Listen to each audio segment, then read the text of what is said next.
Et bienvenue.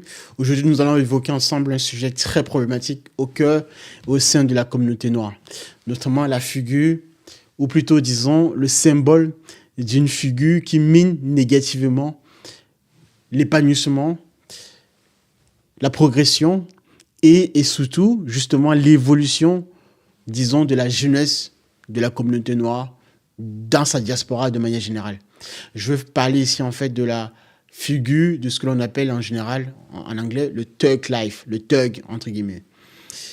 Bon, j'aime pas ces anglicismes, mais bon, bref, vous l'aurez compris en tout cas que cette figure-là, entre guillemets, ce qu'on va dire en français, l'attitude Kaira, ça c'est une attitude ou plutôt une figure qui a été bien sûr valorisée, mise en avant en tant que figure par le rap, par une certaine, en tout cas, catégorie de rap. Mais généralement, aujourd'hui, on s'accorde à dire que, et quand on observe visuellement, on voit bien que la plupart des jeunes, généralement de cité, de banlieue, entre guillemets, et au sein de la communauté noire, malheureusement, hélas, sont attirés par cette figure de la personnalité Thug Life, Tupac, etc.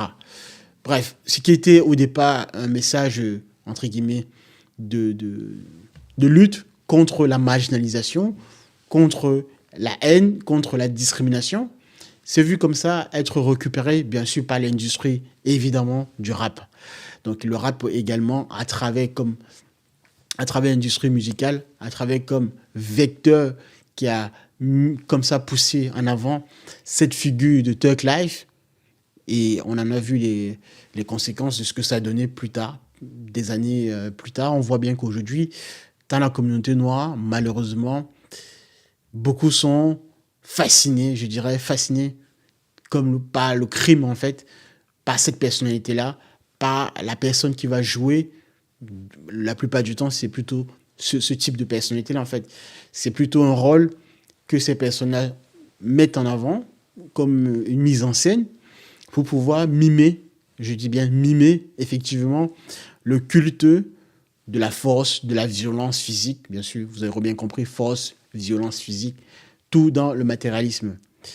Et non, bien évidemment, dans ce qu'on pourrait parler profondément dans l'intelligence, dans la conquête de la science, dans la conquête de l'écriture, de la pensée. Et moi, j'aimerais attirer votre attention, surtout à l'égard des membres de cette soi-disant communauté noire, c'est que pour qu'une communauté soit forte, pour qu'une communauté puisse évoluer, il va falloir se débarrasser en interne de ce type de comportement et de ce type de personnalité, de figure qui voudrait comme ça embrigader la jeunesse, les plus jeunes, dans cet élan-là. Et vous pouvez, quand j'observe les plateaux, les débats ici, de par mon observation, dans les chaînes en ligne, etc., des membres de la communauté noire, bien sûr qu'on ne peut pas tout mettre dans le même sac. Il y a une part du rap qui est évidemment ce qu'on va appeler généralement le rap conscient, etc. Enfin bref, mais soyons honnêtes, ce n'est pas ça qui fait vendre le plus. Ce n'est pas ce qui est le plus mis en avant. Donc, par conséquent, je suis pas du principe que ce qui est plus mis en avant, évidemment, c'est ce qui va attirer, ce qui va, comme ça, entraîner la masse populaire, déjà la masse populaire, mais dans cette masse populaire, malheureusement, une grande partie de la banlieue, puisque en général, ce sont donc ces personnalités-là, cette jeunesse-là qui est beaucoup plus influencée par cette figure du thug life, du mec ou de la personnalité qui a la démonstration ou qui démontre une certaine violence physique ou qui en est capable d'en démontrer. Maintenant, pour pouvoir changer les mentalités, il faut, je précise bien, que les personnes qui sont un tout petit peu conscientes des enjeux puissent promouvoir un message, évidemment, d'élan, de changement des réalités, de la conséquence qu'aujourd'hui, nous vivons dans une époque où tout est possible aujourd'hui, quelle que soit votre situation familiale, quelle que soit votre situation sociale, vous avez aujourd'hui, à l'ère de l'Internet, à l'ère de l'intelligence artificielle, vous avez tout à votre disposition. D'autant plus si vous vivez en diaspora. et même ailleurs, partout ailleurs, d'accord? Et quand on observe comme ça la diaspora en Occident, on voit bien que malgré cela, malgré ce discours, malgré ce que je viens de noter, pas le fait qu'elle a accès à de l'information en ligne, à des bibliothèques, d'accord, physiques ou pas, à des outils d'intelligence artificielle, à aussi à le droit de s'inscrire aux grands concours des grandes écoles, d'accord, aux classes préparatoires scientifiques, d'accord. Malgré cela, il y en a très peu, évidemment, qui continuent, qui y croient vraiment, d'accord, ou bien qui s'investissent réellement dans cette partie que je viens de citer.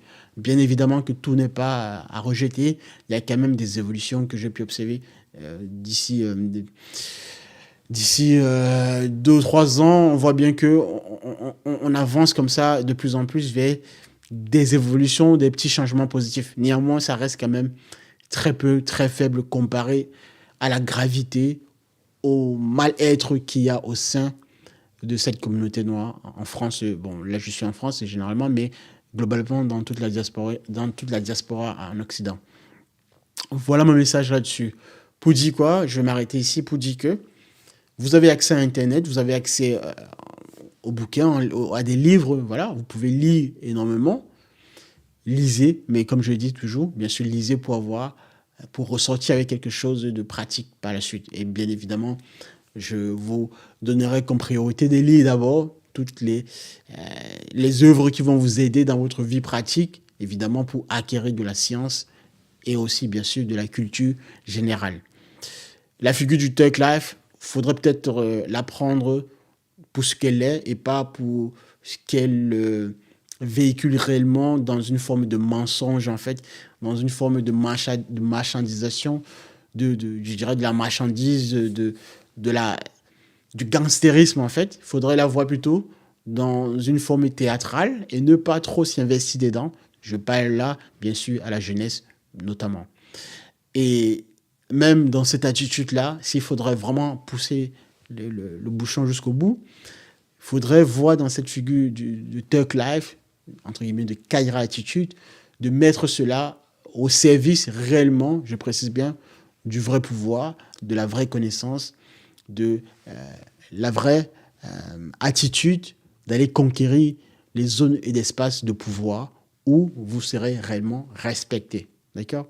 Ce n'est pas en criant, en faisant des chants, en n'ayant pas les moyens bien sûr de sa production ou de ses productions, et donc en étant in fine soumis à de l'industrie musicale, que vous allez être respecté, même si derrière vous essayez de vous la jouer Thug Life, gangster, etc.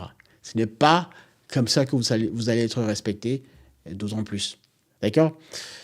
Je vais m'arrêter là, je pense que j'ai assez dit, mais globalement, mon message était à destination, évidemment, comme vous l'aurez bien compris, d'un certain nombre de membres de la communauté noire, entre guillemets, et de ce malheur qu'il y a dans cette communauté en suivant énormément ce type de figure qui conduit comme ça négativement, je précise bien négativement, une grande masse, très très grande masse en tout cas, pas assez négligeable au cœur de cette communauté noire. Merci de m'avoir suivi. Je vous dis à la prochaine et restez concentrés. Au revoir.